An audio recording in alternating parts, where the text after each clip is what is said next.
I'm free. You have heard that line 1,000 times. But I want to tell you something about the man who said it that nobody ever talks about. He spent 37 years being completely invisible before that moment. He was about to go back to working in a shop when the call came, and the catchphrase that made him famous. He did not even write it. Someone else fought for him to keep his job. And the love of his life spent 33 years without a single legal right. This is the story most people missed. I think most of us assumed John Inman just appeared, that the campness and the timing arrived, fully formed, and the BBC pointed a camera at it. I believed that too. Then I started actually looking. He grew up in Preston. Father ran hairdressing shops. Mother ran a boarding house in Blackpool. At 12 years old, John Inman was hopping over the garden wall between two kitchens to serve meals for the neighbors. Not a show business childhood, just work. His headmaster got him his first stage role at 13. After that, he swept floors and made tea at the South Pier Pavilion, just to stay near it. Then the family hit money troubles, and John Inman had to quit. Window dressing in a gents outfitters in Blackpool. At 17, he moved to London. He lived in a bedsit for £3 a week. No agent, no credits. And every evening he sat in that bedsit, sewing costumes for theater productions he was not in, just to keep the connection alive. Here is the number that stopped me. When Are You Being Served? Finally launched, John Inman was 37 years old. 24 years of invisible work before a single person knew his name. And even then, the show almost never happened at all. The pilot was recorded in 1972, and then the BBC put it in a drawer and left it there. It finally aired because of tragedy. The Munich Olympics massacre created a gap in the schedule. The BBC needed something to fill a Friday night. That is the moment John Inman's career began. Not a triumphant launch. A gap in the schedule caused by a catastrophe on the other side of Europe. And when it did air, it was scheduled directly opposite Coronation Street. It was almost invisible. Again, but here is the part that genuinely shocked me.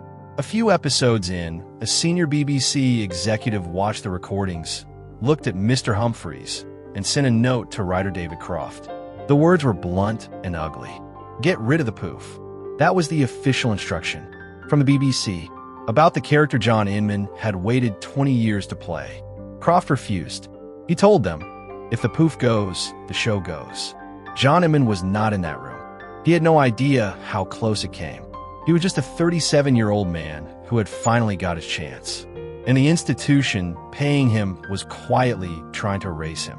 Croft won, and 22 million people eventually got to meet Mr. Wilberforce Claiborne Humphries. But I think if you watch the show every Friday night, you deserve to know that your enjoyment of it was nearly canceled by the people making it.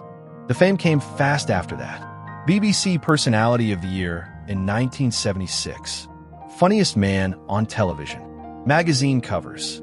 A charting single. 22 million viewers. And then I found one quiet moment that told me everything.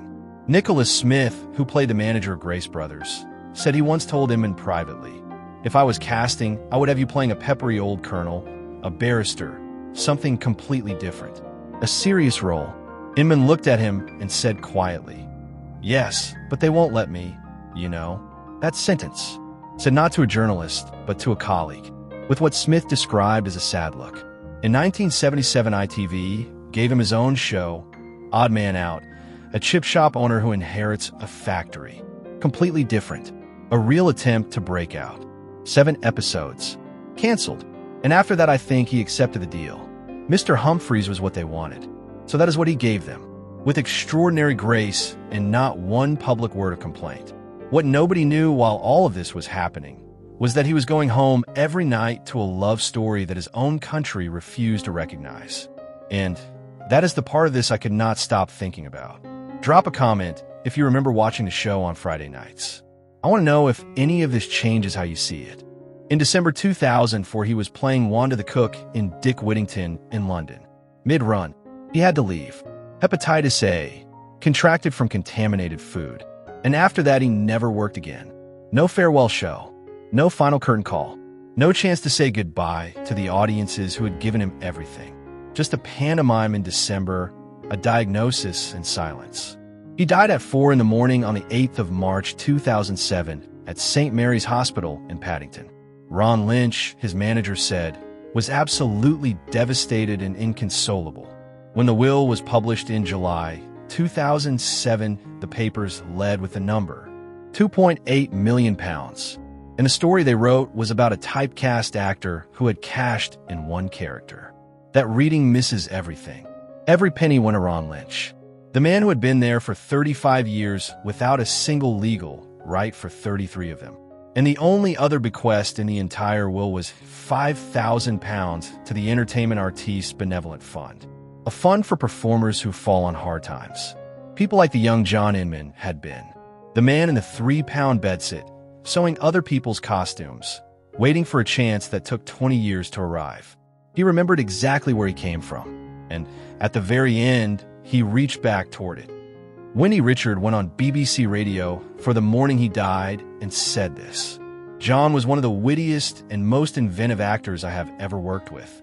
Not funniest. Inventive. That word matters. It means craft. It means intention. It means someone doing something deliberate that looked effortless. A working-class boy from Preston. 24 years of invisible work. 13 years of making millions of people's Friday nights. 40 pantomimes.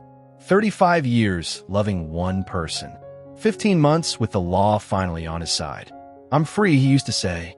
I think in the end, he meant every possible version of it. If someone in your life watched this show the way you did, send this to them. And if there is someone from the cast you always wondered about, tell me in the comments. There are more of these coming.